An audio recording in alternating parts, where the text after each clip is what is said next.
வணக்கம் நம்ம நமஸ்கார் welcome to NT tax. இன்றைக்கி நம்ம என்டி டாக்ஸில் ஒரு முக்கியமான ஒரு செய்தி ஒன்று பார்க்க போகிறோங்க. என்ன செய்தி அப்படின்னு சொன்னால், நேற்று தானே சண்டே Q&A இல்லை, நேற்று இல்லை முந்தா நேற்று Q&Aயில் பார்த்தீங்க அப்படின்னு சொன்னால் கடைசியாக முடிக்கும் பொழுது ஒரு விஷயத்தை சொல்லி முடிச்சிருந்தேன். ஒருவேளை அதை பார்த்துருந்தீங்கன்னா இன்றைக்கி அது கொஞ்சம் எக்ஸ்டென்சிவாக ஒரு சில விஷயங்கள் சொல்ல போகிறேன். பார்க்கல அப்படின்னு சொன்னால் என்ன சொல்லியிருந்தேன்னா, நம்மளுடைய உடல் உபாதைகள் அப்படின்னு இருக்குது பார்த்தீங்களா, சின்னதாக கொஞ்சம் இப்படி கால் நோக்கமாக இருக்குது, இல்லை கொஞ்சம் உடம்பு வலிக்கிற மாதிரி இருக்குது, லேசாக அந்த தலைவலி இருக்குது அப்படிங்கிற மாதிரி சின்னதாக இருக்கக்கூடியது, அதை எப்படி நிவர்த்தி செய்வது அப்படிங்கிறத பற்றி சொல்லியிருந்தேன். இதில் என்ன பியூட்டி அப்படின்னு சொன்னால், அதை பயிற்சி செஞ்சு 2 பேர் எனக்கு நல்லா இருந்துக்கு, உடனடியான ஒரு ரிசல்ட் இருக்குது அப்படிங்கிற மாதிரி சொல்லியிருந்தாங்க. சரி, இப்போ அதை கொஞ்சம் எக்ஸ்டென்சிவாக நம்ம எக்ஸ்டெண்ட் பண்ணி நம்ம பார்க்க போகிறோம். பயிற்சி பண்ணுறது தான் இதை பொறுத்து. சரிங்களா? என்ன பண்ணணும் அப்படின்னு சொன்னால், இது எப்படிப்பட்ட ஒரு நோய்க்கும் நாம் பயன்படுத்தி கொள்ளலாம். சின்ன ஒரு தலைவலி, இப்போ போய் இப்படி டக்குன்னு ஒரு முட்டிட்டோம், கால் லேசாக வலிக்குது, லேசாக அப்படி ரத்தம் வந்துருச்சு, அப்படியே ஒரு ரத்தம் கட்டி இருக்குது, கால் கடுங்குது, கை கடுங்குது, இல்லை சுளுக்க கடிச்சு வச்சிருச்சு, இந்த இடம் கடுன்ட்டே இருக்குது. இந்த மாதிரி சின்ன விஷயத்துலேருந்து பெண்கள் அந்த சமைக்கும் போது கையை வெட்டிக்கிறீங்க இல்லையா, ஸோ அந்த மாதிரி வலி, அப்போது ஒரு டென்ஷன், இதெல்லாம் உடல் அளவில் இருக்கிறது. அப்போ மன அளவில் இருக்கக்கூடிய பாதிப்பு அதுவுமே. சரிங்களா? இதிலிருந்து ஆரம்பிப்போம்.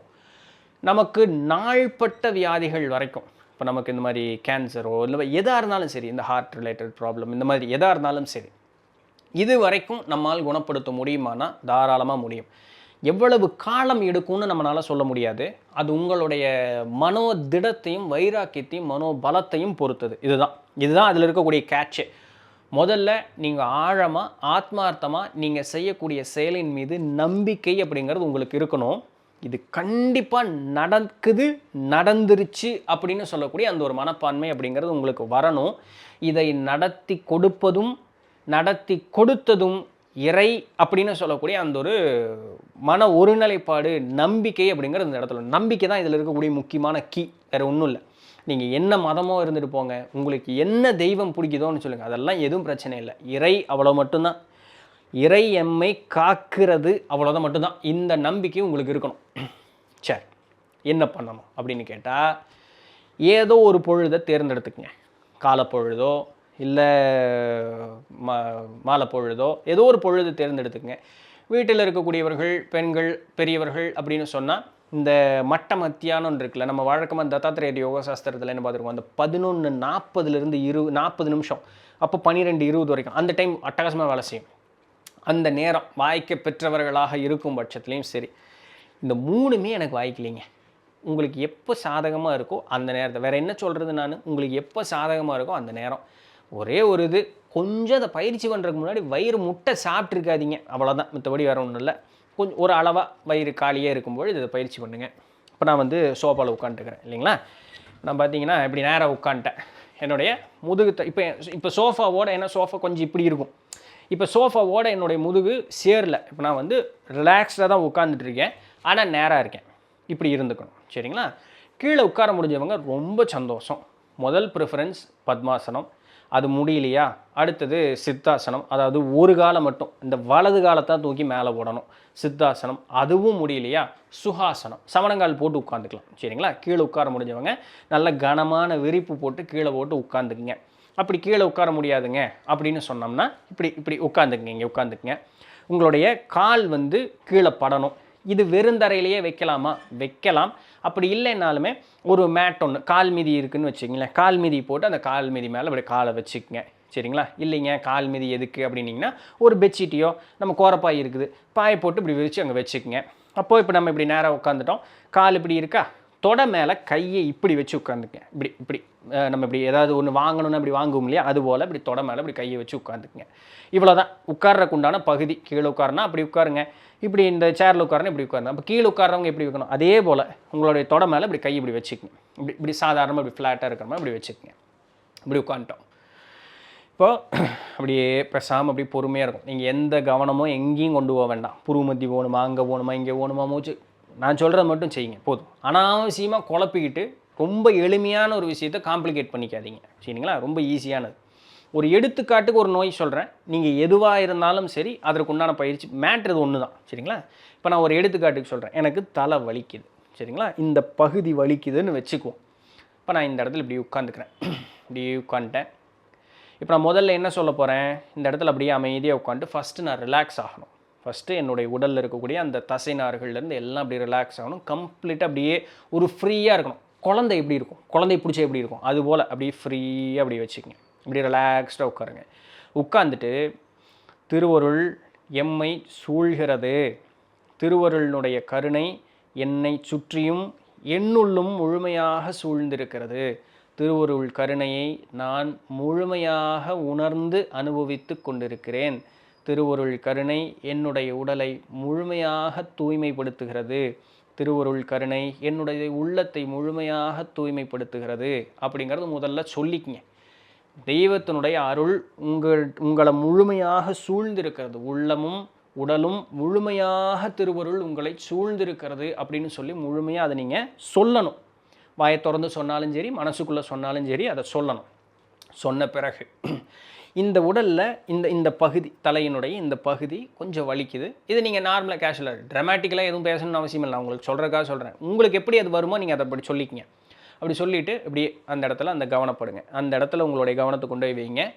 தெய்வ அருள் முழுமையாக அந்த இடத்தை குணப்படுத்துகிறது, திருவருள் முழுமையாக அந்த இடத்துல இருக்கக்கூடிய வலிகளையும் வேதனைகளையும் அங்கே அழுக்காக இருக்கக்கூடிய அந்த ஒரு சக்தியையும் திருவருள் முழுமையாக குணப்படுத்து. கையெல்லாம் கொண்டு போக வேண்டாம், நான் உங்களுக்கு சொல்கிறேன் அப்படின்ட்டு. இப்படி அந்த இடத்துல இப்படி வச்சுக்கோங்க.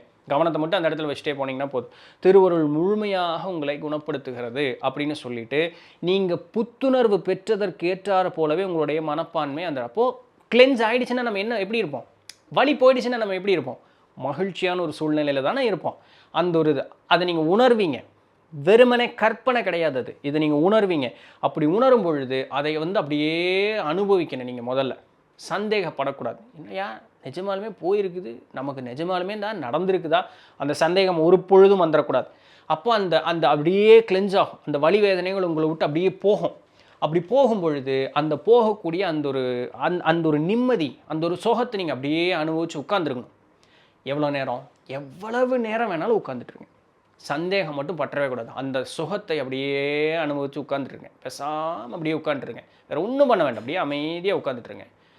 அப்புறம் பொறுமையாக எந்திரிக்கும் பொழுது கையை நல்லா தேய்ச்சி அப்படியே உச்சந்தலையிலிருந்து உள்ளங்கால் வரைக்கும் அப்படியே பொறுமையாக அப்படியே வருடி கொடுத்தார் போல், உடலை தொட வேண்டாம், அப்படி மேலே அப்படியே வருடி கொடுத்தார் போல், இல்லை அப்படி தொட்டிங்கனாலும் சரி, இப்படி மெருதுவாக எப்படி குழந்தை குளிப்பாட்டுவோம் அப்படி மெருதுவாக அப்படியே உள்ளந்தலையிலேருந்து உச்சங்கால் வரைக்கும் அப்படியே அழகாக ஒரு அவயங்களையும் அப்படியே வருடி கொடுத்துட்டு கண்ணை மூடிக்கூடாது, பொறுமையாக கையை நல்லா திருப்பியும் தேய்ச்சி இப்படி முகத்தை நல்லா இப்படி மூடி அந்த இருட்டாக இருக்கக்கூடிய அந்த இதில் கண்ணை பொறுமையாக முழிச்சு அப்படி எந்திரிக்கணும்.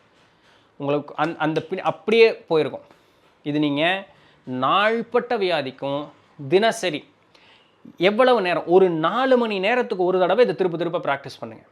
இல்லை அந்த நாள்பட்ட வியாதி உங்களுக்கு ரொம்ப தொந்தரவு பண்ணுது, 2 மணி நேரத்துக்கு ஒரு தடவை இதை தொடர்ந்து ப்ராக்டிஸ் பண்ணிகிட்டே இருங்க. அது எவ்வளவு சீக்கிரம் உங்களுக்கு இந்த நோய் குணமாகுது அப்படிங்கிறது மட்டும் பாருங்களேன். சேலஞ்சுக்கெல்லாம் ஒன்றும் இல்லை, குணமாகும். நான் ஏன் சேலஞ்சு பண்ண போகிறேன், கண்டிப்பாக குணமாகும். ஒரு சிலருக்கு டென்ஷன் இருந்துக்கிட்டே இருக்கும், இந்த பக்கம் வலி அவங்கள போட்டு டார்ச்சர் பண்ணிடும்.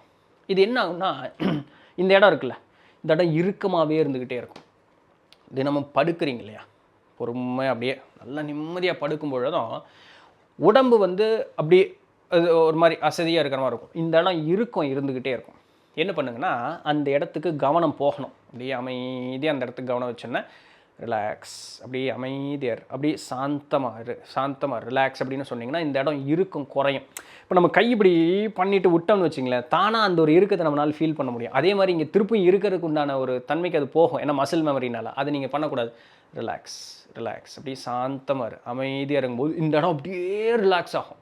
இந்த இடம் ரிலாக்ஸ் ஆச்சுன்னு வச்சிங்களேன், அப்படியே ஏதோ காற்றுல பறக்கிற மாதிரி ஒரு ஃபீலிங் வரும்.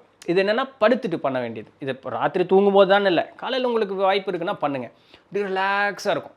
அப்போது இந்த இடம் ரிலாக்ஸ் ஆகும்பொழுது இந்த கழுத்து பகுதி, இந்த பின்பகுதி மெட்டிலோ ஆப்லங்கேட்டா அது இருக்கக்கூடிய பகுதி, அது ரிலாக்ஸ் ஆகும்பொழுது இந்த இடமெல்லாம் உங்களுக்கு ரிலாக்ஸ் ஆகும். தலைவலி எங்கே போச்சுன்னே தெரியாது உங்களுக்கு, சரிங்களா? அதுக்கப்புறம் அடுத்த நாள் காலையில் நீங்கள் புத்துணர்வோடு எந்திரிப்பீங்க பயங்கரமாக. முயற்சி பண்ணி பாருங்கள். ஏதோ வேடிக்கையாக இருக்கிற மாதிரி இருக்கும், ஆனால் அட்டகாசமாக வேலை செய்யும். முயற்சி பண்ணி பாருங்கள், ரைட்? ஸோ இந்த பயிற்சி எடுத்துக்கங்க. உடலாலும் மனதாலும் இப்போது நாள்பட்டது எதாக இருந்தாலும் நம்மளால் குணப்படுத்த முடியும். நம்பிக்கையும் உங்களுடைய வைராக்கியமும் மனோபலமும் இது மட்டும்தான் உங்களுக்கு கை கொடுக்கும். இது மூலமாக சந்தேகம் இல்லாமல் இதை செய்யுங்க. 100% உங்களுக்கு வந்து ஒரு ஒரு நற்பலன் அப்படிங்கிறது ஏற்படும். சரிங்களா? இதான் இன்றைக்கு உண்டான செய்தி. பிடிச்சிருந்திருக்கும், இன்ஃபர்மேட்டிவாக இருந்திருக்கும்னு நம்புகிறேன். நாளைக்கு வேறு ஏதாவது ஒரு சுவாரஸ்யமான செய்தியில் சந்திப்போம். வரையும் தொடர்ந்து இணைந்திருங்கள். நான் உங்கள் இடத்துல நன்றி.